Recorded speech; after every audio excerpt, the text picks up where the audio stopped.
words did bloom with the gold of sunshine, and my tunes were played on the harp unstrung.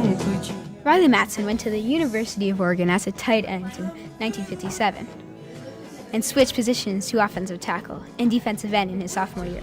But before I say any more, Riley Matson was my grandfather. His senior year, he played against Penn State in the inaugural Liberty Bowl game in 1960, which was held in Philadelphia, Pennsylvania. The interesting thing about that game is that the Washington Redskins were scouting Stu Barber, another football player. But when they saw my grandfather, scouts decided to draft him instead of Stu Barber. My grandfather was drafted by the Washington Redskins in 1961 and started at left offensive tackle in his rookie year. My grandfather thought that offensive tackle wasn't a very interesting position other than he had to protect the quarterback from the blindside rush. But today, it is one of the highest paid positions in the NFL. Can you believe that? It was interesting that the fact that there was no African Americans on the team when I asked him about it. He told me that he was unaware of it before he reported to training camp. He thought it was odd that Redskins had all white players because at Oregon there were many African American players who were instrumental to his success. He was interested to find out why the Redskins had an all white team. Very weird. Doesn't lead to a very good team.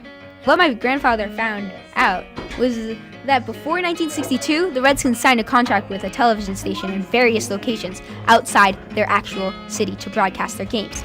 The owner of the Redskins signed a very profitable contract with stations in the segregated southern part of the country on the condition that they would never employ an African American player. Can you believe what the times were like back then in the 1960s? Well, in result, the Redskins were the worst team in the league in 1961 with the 0-11-1 record. The Redskins tied Dallas, a first-year franchise. To staff an NFL team with which excludes a significant part of the makeup of the American population would be very hard and basically impossible to have a good team. In addition, African Americans make up a much larger percentage of the NFL Hall of Fame than the actual percentage they make up in the overall population of the United States. In 1962, Pete Rozelle, the NFL commissioner, signed his contract with CBS to broadcast all NFL games, which was approved by every owner in the NFL, which negated all previous contracts and relieved the Redskins of no African American clause that they had previously signed. And they immediately drafted Ernie Davis, the Heisman Award winner from Syracuse in 1962, who sadly contracted a terminal disease and died. Sad. They did trade for Bobby Mitchell, a star player for the Cleveland Browns, and other African Americans who possessed athletic expertise not seen in a Redskins uniform. The Redskins started the 1962 season with 5 straight wins, and the rest is history. The Redskins went on to one of the teams to win the most Super Bowl titles in history, and ironically had the first African American quarterback to ever play and also win a Super Bowl. In conclusion, having a front row seat at the negative effects of exclusion has shed light that discrimination of any type is a terrible self-motivator that many people have been immature enough to do.